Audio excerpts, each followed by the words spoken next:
بسم اللہ الرحمن الرحیم۔ سوال یہ پوچھا گیا تھا کہ بعض لوگ گلے میں تعویذ وغیرہ لٹکاتے ہیں، تو کیا ان کا یہ تعویذ لٹکانا جائز ہے یا ناجائز؟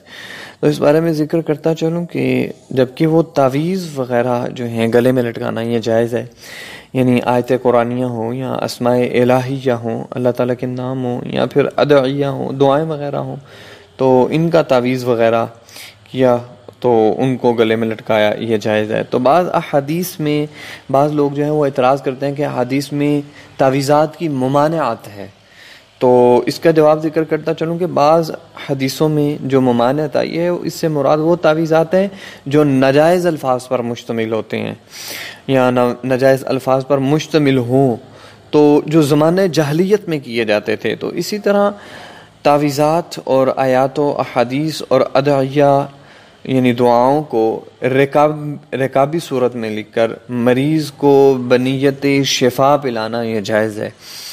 تو اسی طرح جب حالت جنابت میں ہو مرد یا عورت، تو عورت جب حیض یا نفاس کی حالت میں ہو تو تعویذ کو گلے میں پہن سکتی ہے، اس میں کوئی حرج نہیں ہے، یہ نہیں کہ ان دنوں میں اتار کے رکھ سے پہن سکتی ہے۔ تو بازو پر بھی باندھا جا سکتا ہے جبکہ تعویذ وغیرہ غلاف میں ہو، تو جیسا کہ در مختار میں اور رد المحتار میں اس کو بیان کیا گیا۔